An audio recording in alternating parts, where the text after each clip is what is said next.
I think this is just the onward and upward trajectory that AEW has been on for 3 years.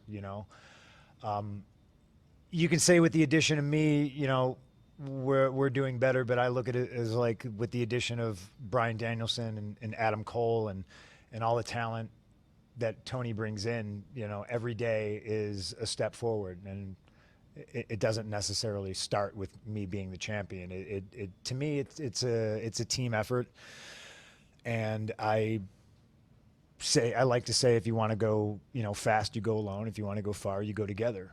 And this is very much a team effort and a team environment backstage. I couldn't do this alone. Obviously, this guy did bring me back to professional wrestling, so all credit to him. It wasn't easy to do. And I'm happy to be here. I'm happy to be the champ. I take great responsibility in holding that title. And, if I'm the face of AEW, then I'm the face of AEW, and I'm going to do everything I possibly can to not just put more money in my pocket, but his pocket and everybody's pockets backstage, and put on the best possible show every single time I can for all of you. Thank you. Congratulations. Thank you. You're welcome. Yeah, a lot of people were talking about the promo exchange you had with. Oh, sorry. A lot of people were talking about the promo exchange you had with Paige leading into Double or Nothing. How it felt like there was some real tension there. Do you feel like you're blending in with this locker room, or do you still feel like you're kind of somebody on the outside trying to find his way in to the regular mix of AEW?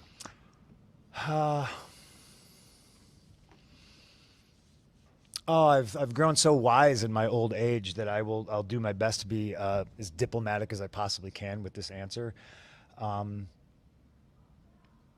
If there's people backstage that don't like me, it's a minority.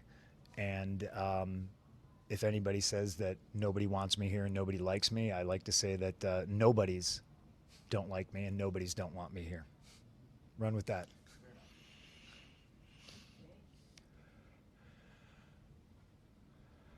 Danny Webster, Las Vegas Sun. Punk, you kind of touched on it on Dynamite about over 10 years ago in this city.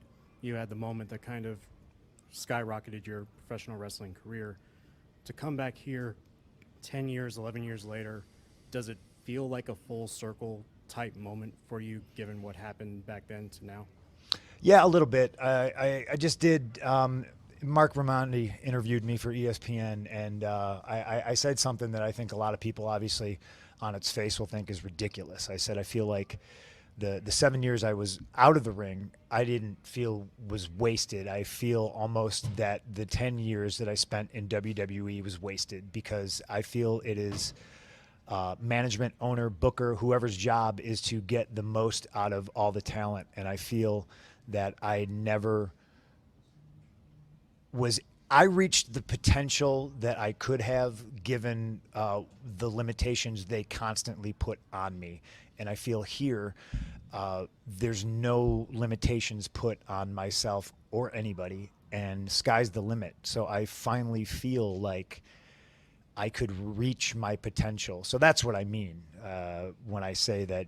Goddamn, I look back on that time and I'm like, like, what are we doing? To me, you're always trying to make the most money and put on the best possible show you can. And it felt like 10 years of fighting silly battles and standing on my own dick. And I'm not in the business of trying to stand on my own dick. And I'll say it one more time. I don't do that here. I think everybody here can reach their fullest potential, We have a dentist that works here, right? Because I chipped my teeth at some point. She's very good. Yeah. It fucking sucks. Punk, it's been almost 9 I years. for sure got you guys blocked. I'm pretty sure. Pretty sure you got us blocked? I'm pretty sure. I'm pretty sure you got me blocked. I'm pretty sure. positive. Yeah, And okay. especially after this question, you probably will like me even less. But I haven't answered yet, so So it's been around 9 years since you've been world champion somewhere else again. How do you feel? You seem a little tired, but well, the show is like fucking 12 hours long. Have you ever watched You're not tired? Come on. I'm tired as hell. Y'all's match was like 2 hours. So Yeah, it was a great match. but my real question is, you had like a little bit of a Twitter war not too long ago with Eric Bischoff, where he, and I quote, he said that you were the biggest financial flop in wrestling That's history. fucking bullshit. Hey, I can tell there's only one person that can attest to that. I don't know what other people. I can only attest what's happened here and public record, and some of these things are a matter of public record because things of freedom of information and stuff. So we do, have over the years a good amount of financial data in pro wrestling. I can tell you, like, no one wrestler has ever come in and made a bigger plus delta financial difference in the history of my company going into this is the 3rd year anniversary this week. Going into year 4, no one person has ever made a more positive impact. We just did a record pay-per-view buy. Every pay-per-view, he's done a 4 pay-per-view cycle now. Every one of them was the record. Whether it was All Out, where he was a huge part of the draw with Darby, and his debut, of course, is a huge thing from the first dance, the biggest Rampage draw in the history of that show. The matches, he carried the Friday Night War, which, by the way, is a matter of record in fucking court in the state of California that we won the Friday Night War. Just ask Jerry McDivitt because he fucking wrote it. Hey. And this guy won it versus Matt Sydal, who's a great wrestler. He had another goddamn great match on right, I Friday won. night. I This won. fucking guy, he fucking did the Friday Night War. He did the first dance. He's done the record Double or Nothing. He did the record All Out in his debut. He was a big part of a record Full Gear, a great match with Eddie Kingston, and he wrestled a bunch of young guys, a bunch of veterans in between there. Will Hobbs, Daniel Garcia, goddammit. And then he showed up, did the biggest program in terms of everything, TV, box ever with MJF, and then he did the goddamn main event here. He's the biggest part of financial success in the history of this company. Let's fucking go! Yeah, good answer. I will quasi-answer that. I didn't have a Twitter war with anybody. I never mentioned them by name, and I think people like that just need to die in the dark, and I don't need to speak their name and stuff like that. I'm focused on what we're doing and the positives we bring to the world. And I don't want anybody to die. but nevertheless, it is bullshit what he said. Yeah. We don't need to. Everybody's got a shitty opinion, so just let them have it. That's a shitty opinion. It's the most bullshit opinion I've ever heard. And like I said, I hope the answer I gave backed up why he's the opposite. He's actually, for us, the biggest financial success story. And Okay, we're moving on. Thank you. All right. Thank you. It works me up. Sorry. I know. Sorry. After the match, you kind of made a joke, kind of in jest and kind of nod about never doing another buckshot lariat. Yeah. I mean, did you feel like when you did that, it was like, oh my God, I made a mistake, or was it just like? Oh, I'm sure you're not going to give me 5 stars. Yeah, that's one of those fucking things. That's the only time that I've missed it since I've tried it. I did it on TV, and I just didn't hit it for whatever reason, and it sucks. But that's the fun thing about pro wrestling is I'm more comfortable when shit goes fucking sideways, and not everything needs to look perfect, in my opinion. I'll probably beat myself up about it way too much, but mistakes happen. So now going forward as champion, are there any names that you're looking forward to more than others? I mean, there's a list of 30 guys or more that we could go right through, but is there anyone that you're going like right now, whether it's whoever it is, that you're really looking forward to going against next? Oh, well, obviously we got Forbidden Door coming up. So, to me, focusing on that, I think Okada, Tanahashi, Ospreay, guys like that, I'm looking forward to stepping in the ring with. AEW talent, I always think number one with a bullet is going to be Bryan Danielson. I've never wrestled John Moxley. I wrestled Dean Ambrose, so that's an interesting matchup. There's still guys on my list that I've never wrestled. There's Jungle Boy, Ricky Starks.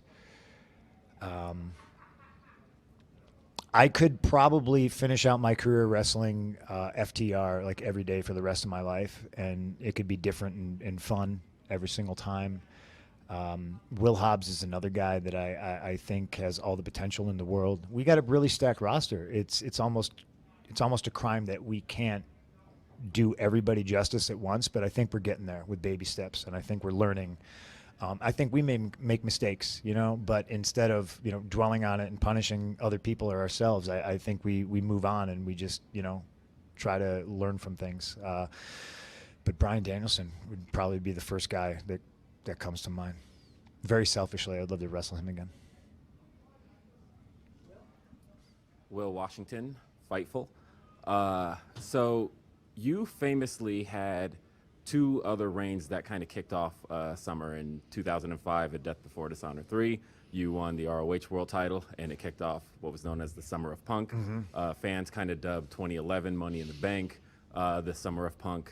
And now we're going into another summer, and here you are, the AEW World Champion. How do you feel this next reign can go the distance and top what you did with specifically the first run with Ring of Honor? Oh God, I don't know. I mean, that's the goal, right? And it's weird too, because I'm a fall guy. I like Halloween. I like the cooler weather, but summer seems to be my time of year. I think we top it by telling great stories and making the focus wrestling, and I have a crazy sandbox full of talent that I get to wrestle, and I think that's how we try to top it. I feel like this is the first time in my career I'm more comfortable being the good guy. I've always felt a little shy about it. I feel more connected to the audience than ever before. Probably has a lot to do with me disappearing for so long. And every day really is a gift. And I think that the fans feel that, and I think I project that. It's just like, man, this could all be gone tomorrow. And I'm just trying to really relish every single moment I have in the ring and make everything special. That's how we make that the best summer of Punk. Just try to make every moment count.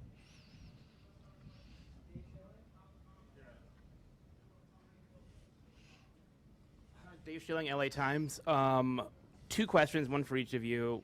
Punk, you have wrestled a lot of the best in AEW so far, and I think this is probably one of your best, at least I think from a crowd response perspective. I certainly love the match. Where do you rank this in the matches you've had so far back at AEW? Tony, you've talked a lot about how you planned out the first four champions pretty early in the AEW history.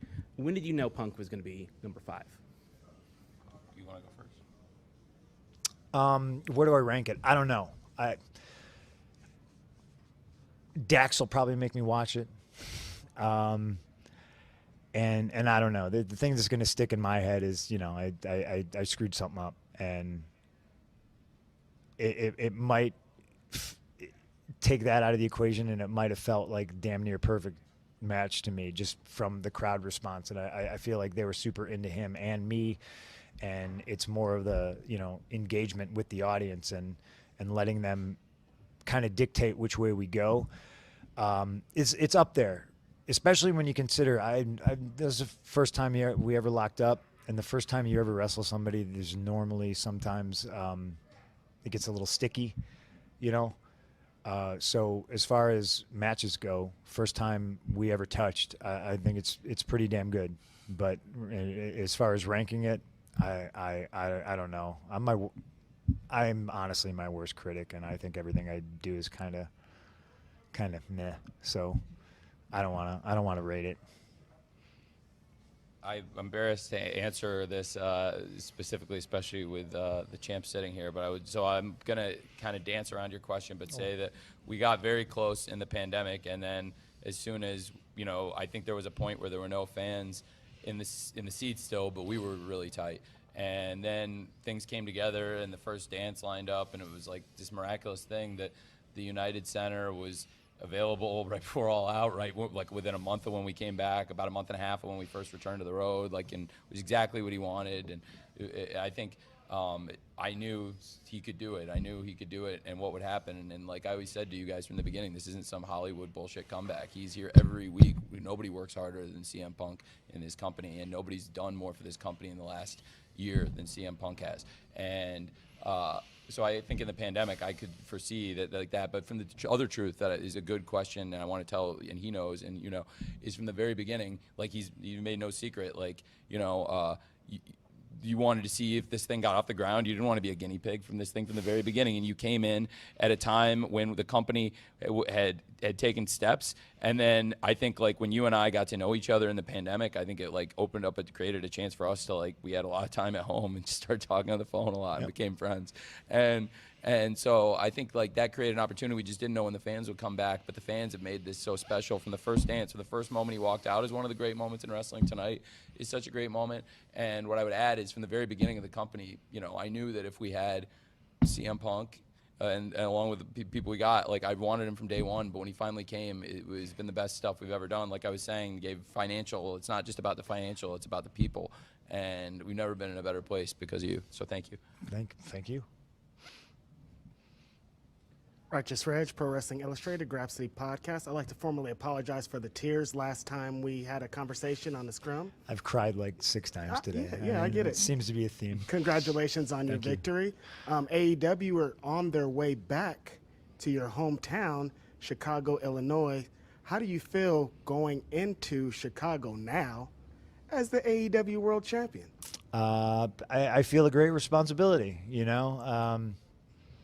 Everybody always talks about locker room leaders and all this corny shit, and I don't necessarily think, you know, they exist, except certain people lead by example, and to me that's what leading is, you know.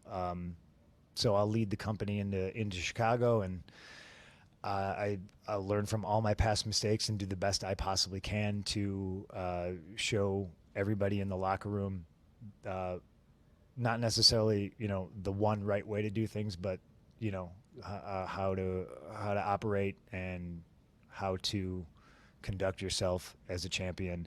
But I'm very excited to go back to Chicago.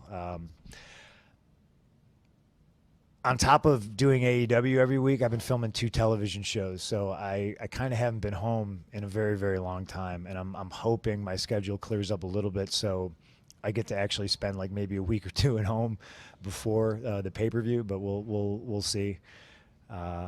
Shooting a television show in the time of COVID is actually more chaotic than pro wrestling, but I'm hoping to just keep working hard, staying healthy, and I mean, the show's already sold out, so to me, my focus is selling pay-per-views, you know, but I'm very excited to go home. You're also leading the company into LA, champ. I am. The Forum. It's so weird. A couple weeks ago, I went to the Forum to see Bill Burr, and I was like sitting there, and I was like watching Bill Burr, and I just was looking around thinking, man, this is so crazy. All these people came to see this guy.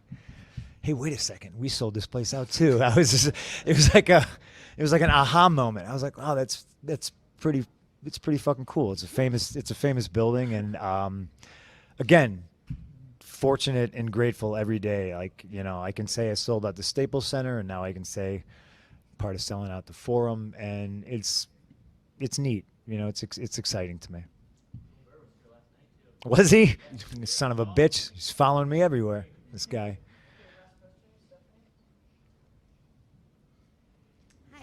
Stephanie Chase from Digital Spy.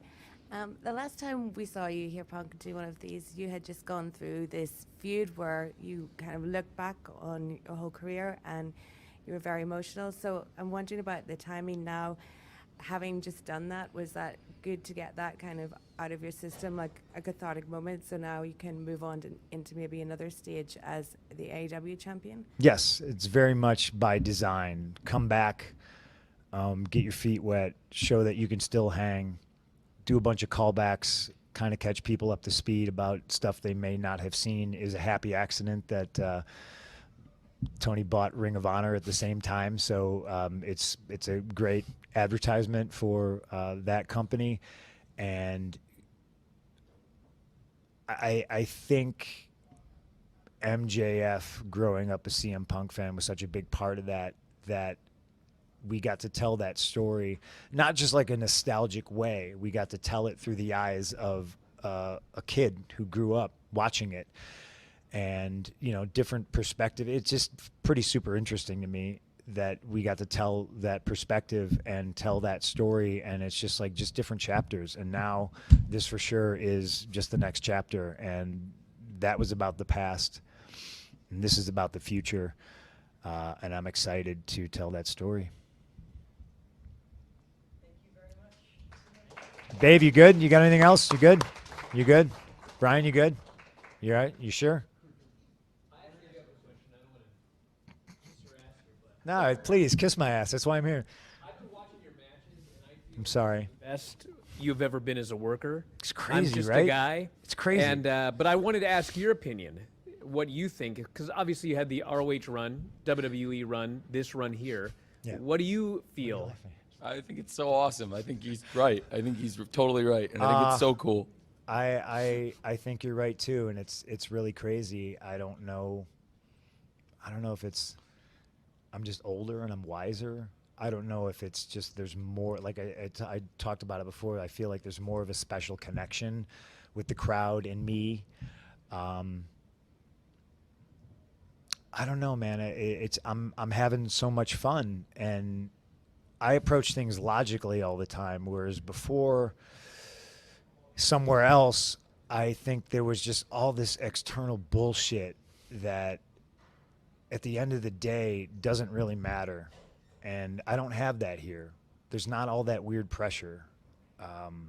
And I can just kind of go out there and, for lack of a better description, just be an artist, if that makes sense. It sounds super fucking pretentious. This is pro wrestling, right? But I think some of the best guys that ever laced up a pair of boots looked at it that way, you know? And I said it to Mark Raimondi. I said, I used to think, man, 43 was old as shit. You know, like, these guys shouldn't be in the ring. What the fuck?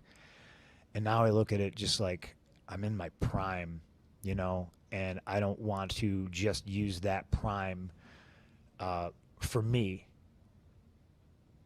And that's hard to say because here I am and I have the title, but I want to use the time I have now to tell those best stories in hopes that the people I'm working with and the people that are in the locker room watching are like, oh, I get it. You know, like a lot of it comes with experience and putting time in. So I've developed the relationship with the crowd, you know, and I just think it's this place. This place makes me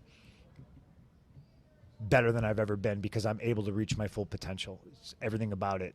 This is this place and the mix of talent, and for all its warts, I love AEW. But like this is what I dreamed pro wrestling could and should be in America since I was like 15 years old, and it took this long to get here. And I think that's what helps make me be the best version of myself that I've ever been. And on top of that, I got tremendous talent that carries me through and makes me probably look better than I really am. And that's part of it too. I do have a question. Yeah. What was it like as far as, I don't even know how close you were watching the undercard, but the matches that were, the last couple of matches before your match were pretty freaking great. I mean, do you, and you would probably know that before the show started anyway.